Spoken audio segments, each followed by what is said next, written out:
Hello. I wanted to make a quick video on a problem with the coolant temperature gauge on 90s style Mercedes. Specifically, the one I have here is a 96 C220.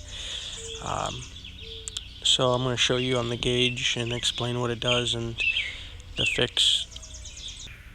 Okay, so I have the gauge cluster out of the car, which is pretty easy to do. There's no screws that hold it in.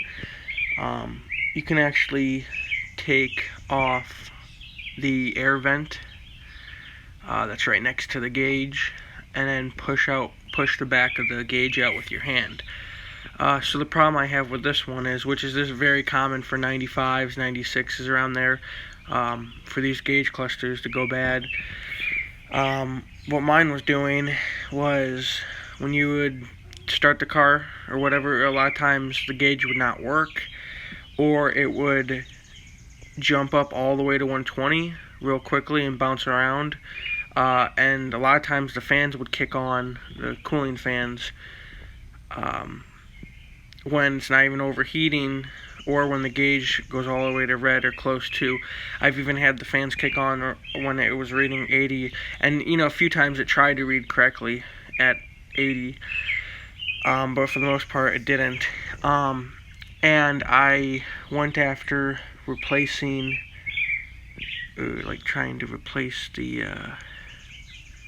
coolant temperature sensor and also the connector, and that didn't fix it. And so I found out that it's the gauge cluster, because actually the fans are controlled by the gauge up here, that they actually are partial plugged into the gauge, instead of going off the sensor reading. The sensor's really mostly just for the coolant gauge anyway. The problem is the resistors. There's little resistors, about 9 or 10 of them, behind each gauge. They're very tiny, and they go bad over time.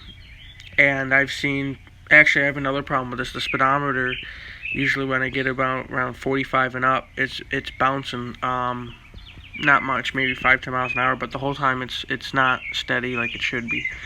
And I've seen other issues online about how people's fuel gauges aren't working, but mostly for me, everything works besides this one, and then that has a little bit of a problem. So one fix is you could get a 10 ohm resistor, and you could solder it in behind whatever dial is bad, or really you could just go to a junkyard and grab another one of these if you got one of the cars in a junkyard near you, or buy one offline. But I'm just making a video to tell you the problem. If you got what's happening to mine, it's the gauge cluster, and it's not the sensor or any wiring for the most part. So yeah, thanks for watching. Hope this video helped. Goodbye.